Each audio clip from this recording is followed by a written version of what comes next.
తల్లిదండ్రుల మధ్య ego war చివరకు ఓ చిన్నారికి పేరు పెట్టుకోలేని సంకటాన్ని తెచ్చింది. అమ్మ ఒక పేరు చెప్తే నాన్న ఇంకో పేరు పెట్టాలని మొండికేశాడు.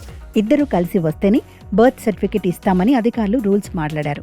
కట్ చేస్తే స్కూల్లో చేర్చే టైం వచ్చేసింది. దీంతో ఆ తల్లి హైకోర్టును ఆశ్రయించింది. చివరకు ఈ ఫ్యామిలీ పంచాయతీలో కేరళ హైకోర్టు సంచలన తీర్పునిచ్చింది. కేరళకు చెందిన సంగీత, బాల గంగాధరన్ నాయర్ దంపతులకు 2020లో ఓ పాప జన్మించింది. మనస్పర్ధల వల్ల ఈ దంపతులు విడివిడిగా ఉంటున్నారు.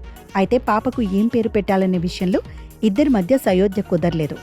ఈ క్రమంలోనే పాపను స్కూల్లో చేర్చే వయసు రావడంతో బర్త్ సర్టిఫికేట్లో పేరు లేకపోతే అడ్మిషన్ ఇవ్వలేమని స్కూల్ యాజమాన్యం తేల్చి చెప్పింది.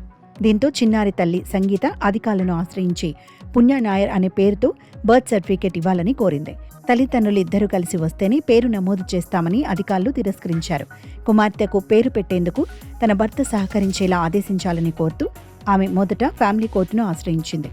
అవసరమైన ధృవపత్రాలు ఇవ్వాలని, పేరు నమోదుకు సహకరించాలని తండ్రిని కోర్టు ఆదేశించింది. ఇరువురు కలిసి నమోదు కేంద్రానికి వెళ్లాలని పేర్కొంది.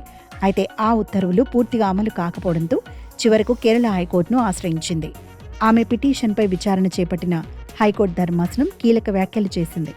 ఈ కేసు విచారణ సందర్భంగా జనన మరణాల నమోదు చట్టం 1969లోని సెక్షన్ 14ను హైకోర్టు లోతుగా విశ్లేషించింది. చట్టంలో ఉన్న ది పేరెంట్ అనే పదానికి అసలైన అర్థాన్ని చెప్పింది. చట్టంలో ఎక్కడా బోత్ పేరెంట్స్ అని రాయలేదని, ది పేరెంట్ అనేది ఏకవచనమని స్పష్టం చేసింది. డిక్షనరీ ప్రకారం పేరెంట్ అంటే తల్లి లేదా తండ్రి అని అర్థమని, కాబట్టి పేరు నమోదుకు ఇద్దరి అంగీకారం అవసరం లేదని, ఇద్దరిలో ఎవరైనా ఒకరు దరఖాస్తు చేసినా బర్త్ సర్టిఫికేట్ ఇవ్వాలని కోర్టు తేల్చి చెప్పింది. అధికారుల సొంత నియమాలు చెల్లవని కొట్టేసింది. ఇక పేరు విషయానికి వస్తే పాపకు పుణ్య నాయర్ అని పెట్టాలని, తల్లి పద్మ నాయర్ అని పెట్టాలని తండ్రి పట్టుపట్టారు. ఈ క్రమంలోనే తల్లిదండ్రుల గొడవలు పక్కన పెట్టి పిల్లల భవిష్యత్తు, వారి ప్రయోజనాలే తమకు ముఖ్యమని కోర్టు స్పష్టం చేసింది. చివరకు కోర్టే పేరెంట్స్ ప్యాట్రీ అధికార పరిధి కింద తుది నిర్ణయం తీసుకుంది.